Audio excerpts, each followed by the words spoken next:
really good day yesterday. ACC Network being here, that was always good. One little tidbit that I didn't get to yesterday because there's so much stuff going on. Paul Chris is here. Obviously, former Pitt head football coach. Went up to Wisconsin. So he was here yesterday. He's also here today, and he'll be here tomorrow too. So just spending 3 days, just listening, talking ball. He was at the University of Texas a year ago. So we're excited to have another Pitt head football coach back here. We had Juan step back, I think, in June, I believe it was, or late May after spring ball. So that's always a touch. So you'll see him out here if you recognize him. So just to give you a heads up there. But situationally yesterday had some really good 2-minute situations, had red zone situations, and today we'll get a little coming out. We're in shells today. So question. What specifically are you looking for from the defense tomorrow in the scrimmage? So, again, specifically, I'm looking, like, as a head coach, I'm looking at both offense, defense, special teams. You want to see it all, man. But, the big thing is enthusiasm, number one, okay? And I'm going to say that, like, I always say this, whoever wins that jersey scrimmage will come out with enthusiasm. That'll be it. And then turnovers. Okay, those will be the two. Like if you go back through the last 10 years and said whoever wore the blue jersey, the white jersey, who won the jersey scrimmage, it comes down to turnovers and emotion, okay, and enthusiasm. Whoever has that wins a scrimmage. So that's what I'm looking for, is guys playing with enthusiasm.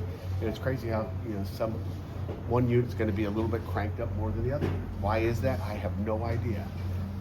But I mention the same thing every year. I'll mention it tomorrow morning to them. I'll mention it tonight, and we'll find out what they got tomorrow. So I'm looking for guys to play, have fun out here, and I think enthusiasm is critical. And that'll be quiet time tomorrow. With Paul Chris being a little bit more offensive minded and you being a little bit more defensive minded, is it nice to be able to bounce back and forth? Yeah, no doubt about it. I sat with him obviously with the offense yesterday, meetings, watching practice and all that. But but again, head coaches, like, he's defensive minded. We were talking last night, and with somebody else that's not a coach, and it's just like talking ball, and it's like, well, yeah, he's an offense guy. He doesn't know. Yeah, he does know, just like I know. I mean, talking about defensive personnel, and talking about Aaron Donald. Of course, his name came up about how disruptive he is. But like, he knows what a disruptive guy. People. Offensive guys know what defensive good players are because you better know who they are, or you won't be able to block them. You won't have a scheme for them. So it's all the same. But it's football. Has the defense been better at limiting some of those big plays that they gave up like last weekend? Yes. I think it was 4 yesterday. And if we give up 4, probably a day, it's good for the offense. But yeah, I mean, Blue took a 2-minute drill yesterday. Blue had about a 73-yard touchdown. Quick screen, took it to the house, like, holy cow, and outran everybody.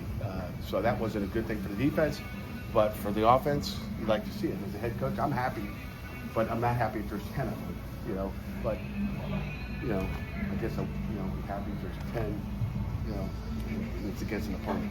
We've heard Blue's name a lot. I mean, did you expect him to kind of be this impactful this early in camp? Yes.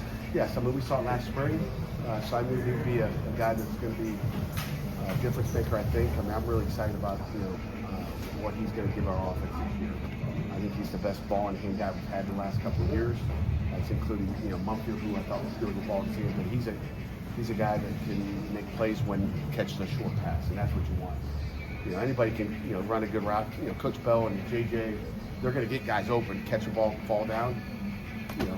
I get you, and they do that. We'll get you open, get you a couple moves. But it's a guy that can get the yards after the catch. It's critical. How have you seen Kenny Johnson channel the kind of spring he had into 8 practices here with you, and just what kind of things do you think that he's capable of in 2025? Yeah, Kenny has grown up. Like, it's just, he's got a different look. He's got a different attitude. It's not just about catching the ball. Like, he's worried about the details. I mean, you just see him growing up, at a different level. It's hard to explain exactly what that is, but it's just, he's mature. He's thinking about the right things, not the wrong things. If he doesn't get the ball thrown to him, it's like, you got to run a better route. He understands. So it's not even worried about getting the ball. It's worried about how good a route do I run? Am I in the right place for the quarterback? And the communication that him and Eli have. He's made some big plays too, out on the field, and he did yesterday as well.